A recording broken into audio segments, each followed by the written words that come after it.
Pada video ini, akan dijelaskan cara membuat konten dengan target penonton luar negeri, untuk meningkatkan penghasilan channel kita.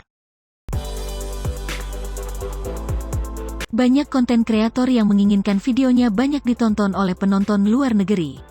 Alasannya karena penonton luar negeri menghasilkan dolar lebih banyak dibanding penonton Indonesia. Apakah benar demikian? Untuk menjawab pertanyaan ini, terlebih dahulu harus kita pahami cara kerja penghasilan iklan channel yang telah dimonetisasi. Ada dua istilah penting yang harus dipelajari, yaitu CPM dan RPM. CPM atau cost per mil, adalah biaya yang harus dibayarkan pemasang iklan setiap 1000 tayangan iklan. Misal CPM 1,54 artinya pemasang iklan harus membayar ke Google sebesar $1,54 setiap 1000 kali iklan mereka tampil. Lalu dilakukan bagi hasil nilai CPM ini antara YouTube dan konten kreator. Sedangkan RPM atau revenue per mil, adalah penghasilan yang didapatkan konten kreator setiap 1000 tayangan video. Misal RPM 0,25 artinya konten kreator mendapatkan penghasilan sebesar $0,25 setiap 1000 view videonya. RPM ini sudah penghasilan bersih konten kreator, atau setelah dilakukan bagi hasil dengan YouTube. Ada beberapa cara yang dapat digunakan untuk memaksimalkan RPM. Pertama, aktifkan semua iklan di semua video kita. Caranya, buka YouTube dari browser Chrome. Klik titik 3 yang ada di pojok kanan atas. Pilih situs desktop, klik foto profil channel YouTube kita, pilih YouTube Studio. Saat muncul pilihan mau tetap di browser Chrome atau aplikasi YouTube Studio, pilih browser Chrome. Jika gagal dan langsung membuka aplikasi YouTube Studio, uninstall terlebih dahulu aplikasi YouTube Studio-nya. Setelah muncul YouTube Studio Dashboard Channel, klik halaman konten channel yang ada di menu sebelah kiri. Akan muncul daftar video dalam channel kita. Cek kolom monetisasi ini. Scroll ke bawah, pastikan semua monetisasi aktif dengan logo dolar hijau. Bila masih ditemukan tulisan non-aktif, klik lalu ubah menjadi aktif. Jangan lupa klik simpan. Cara kedua, aktifkan semua jenis iklan di setiap video. Masih di halaman konten channel, klik video yang akan dicek. Klik tombol dolar ini untuk masuk ke halaman monetisasi video. Pada jenis iklan, aktifkan semua jenis iklan overlay, kartu bersponsor, iklan video yang dapat dilewati, dan iklan video yang tidak dapat dilewati. Pada lokasi iklan video, aktifkan semua iklan sebelum video diputar, selama video diputar, dan setelah video diputar. Lakukan hal yang sama pada seluruh video. Perlu diperhatikan bahwa tidak semua jenis iklan ini dapat diaktifkan, tergantung dari durasi videonya. Cara ketiga, dengan meningkatkan CPM. Berikut adalah faktor-faktor yang mempengaruhi besar kecilnya CPM. Faktor pertama adalah musiman. Ada perbedaan kebiasaan pemasang iklan tergantung musim, kadang memasang iklan cukup gencar, kadang menurunkan volume iklannya. Contohnya menjelang libur panjang mereka akan memasang iklan cukup banyak dengan harga tinggi. Karena biasanya masyarakat cukup konsumtif saat liburan, dan berbelanja karena terpengaruh iklan yang ditonton. Pada masa-masa inilah ada peningkatan CPM. Faktor kedua adalah niche atau tema konten apa yang dibahas pada video. Beda tema konten memiliki CPM yang berbeda juga. Contohnya channel dengan tema konten kesehatan, memiliki CPM yang lebih tinggi karena ada produk yang bisa dijual pada iklan-iklan bertema kesehatan ini. Berikut adalah beberapa tema konten dengan CPM yang tinggi. Kesehatan, bisnis, investasi, review otomotif, real estate, asuransi, dan bisnis online. Faktor ketiga adalah sedikit banyaknya kita melanggar peraturan konten ramah iklan. Jika konten banyak mengandung adegan dewasa, adegan kekerasan, senjata, dan lain-lain maka CPM channel kita akan turun. Pemasang iklan tidak menginginkan iklannya tampil di video-video yang mengandung konten tidak ramah iklan tersebut dan merusak image produknya. Faktor keempat adalah lokasi geografis penonton. Pemasang iklan harus membayar iklan dengan harga yang berbeda di setiap negara, tergantung pangsa pasar dan banyak sedikitnya persaingan iklan di negara tersebut. Sebagai perbandingan, jika channel kita ditonton oleh penonton Indonesia, CPM-nya $1.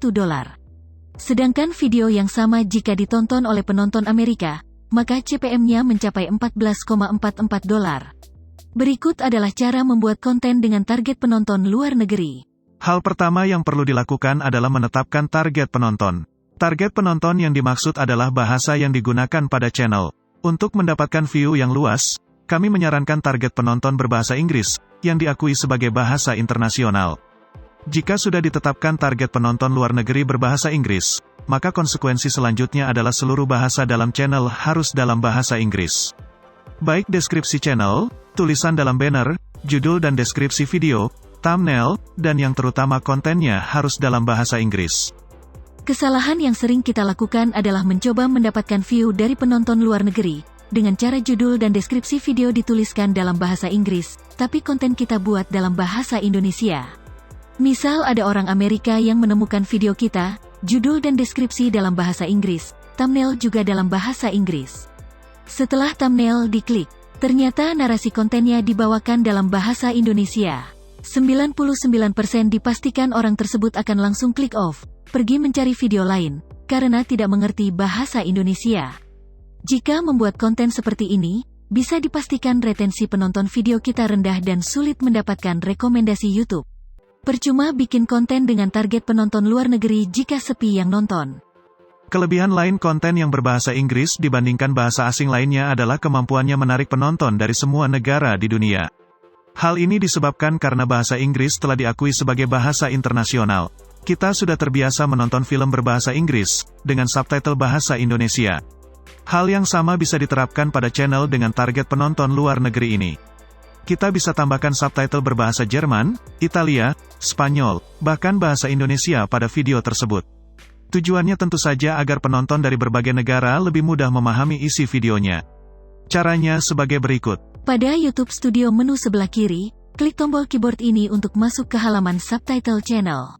Klik judul video yang akan kita tambahkan subtitlenya. Secara otomatis, YouTube sudah menyediakan subtitle sesuai bahasa yang disampaikan pada video. Klik salin dan edit. Pada subtitle yang tersedia di kolom sebelah kiri ini, tekan layar HP hingga muncul pilihan.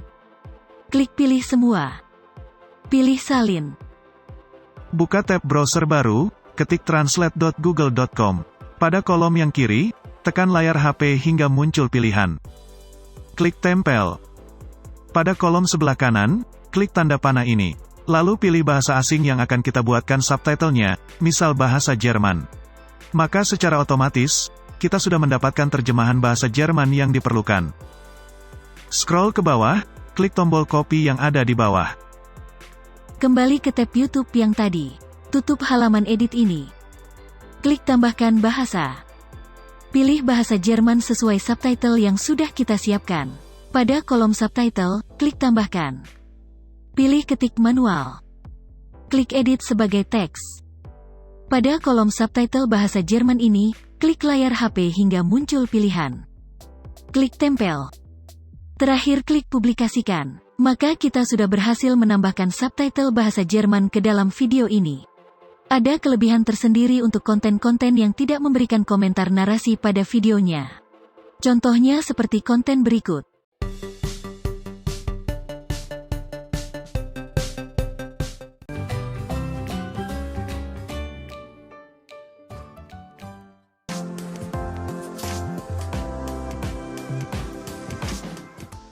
Karena tidak ada narasi, maka tidak perlu menampilkan subtitle apapun.